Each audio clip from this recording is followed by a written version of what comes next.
Sir কোথায় গেল মেয়েটা? এদিকে তো আসলো, তাই তো। এই পার্কের মধ্যে তো ঢুকলো। স্যার মেয়েটা বিয়ে বাড়ি থেকে টাকা পয়সা সব কিছু নিয়ে পালিয়েছে। মেয়েটা বউ সেজেছিল স্যার, খুঁজে না পেলে ঠং কি যে হবে স্যার। তাড়াতাড়ি আসুন স্যার।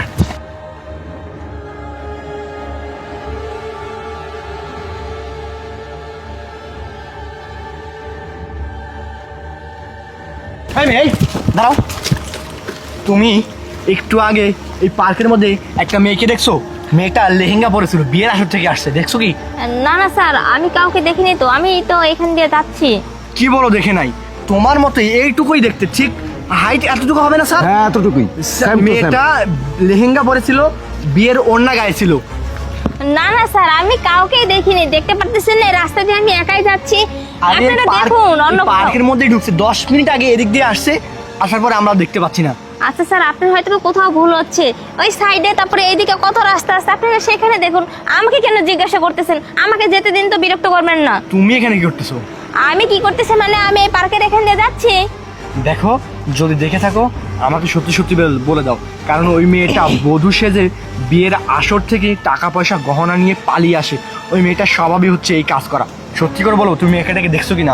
না না স্যার, আমি দেখিনি, আমি সত্যি কথা বলতেছি তো। প্লিজ আমি যাই, আপনারা অন্যদিকে দেখুন, ঠিক আছে? ঠিক আছে, নাও, দেখলে আমাদেরকে বলবা। ঠিক আছে।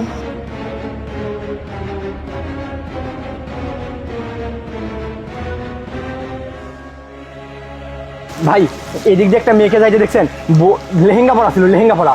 এদিকে মেয়ে না আমরা তো এই যে এরকম সাইজ স্যার, ছোট করে। মেয়েটা এতটুকু, ভাই লাল কালারের লেহেঙ্গা ছিল, মাথায় ওড়না ছিল।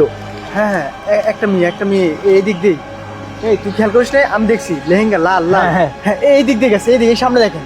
এই দিক দিয়ে? হ্যাঁ আমরা ওখানে দেখছিলাম তো, ওখান থেকে এদিকে যাইতে দেখছিলাম আর কি। স্যার আসুন। আরে দেখি দেখি, টাকা পয়সা পো। আরে দাঁড়া, এই যে নে টাকা। আরে বাহ, ভালোই আছে আজকে ইনকাম। এখানে পুরো 3 লক্ষ টাকা আছে। আর শোন, আজকে আমি চুরি করছি, অন্যদিন না তুই চুরি করবি। আর এই যে যেভাবে বউ অজ্ঞান করে টাকা পয়সা নিয়ে আসি, এইভাবেই কাজটা আমাদের করতে হবে, ঠিক আছে? কেউ যেন জানতে না পারে। আচ্ছা ঠিক আছে। কেউ জানতে পারবে না, কেউ জানতে পারবে না, শুধুমাত্র আমরা দুইজন জানলেই হবে, বুঝতে পারছিস? তোদের ব্যবসা এটা, তাই না? বউকে অজ্ঞান করে সেই জায়গায় নিজে বউ সেজে টাকা পয়সা নিয়ে পালিয়ে আসছিস। তোকে এই বাগানের মধ্যে পাগলের মতো তন্ন তন্ন করে খুঁজতেছিলাম। একবার ওইদিকে গিয়েছিস, আবার এদিকে গিয়েছিস, আবার এখানে আসছিস। ওইখানে দুইটা ভাই আমাদেরকে বললো ওদের তোরা এইদিকে আসছিস, না হলে তোদেরকে ধরতে পারতাম না। এবার বুঝতে পারবি, থানায় নিয়ে এমন মার মারবো, জীবনে কোনোদিন আর এই কাজ করার সাহস পাবি না। যা। টাকাগুলো দেখি। আরে স্যার, আমরা তো অন্য মানুষ। অন্য মানুষ নাকি মানুষ? মামা চেষ্টা করুন স্যার। আয় আমার সাথে আয়, তোদের এমন অবস্থা করবো। স্যার নিয়ে আসো।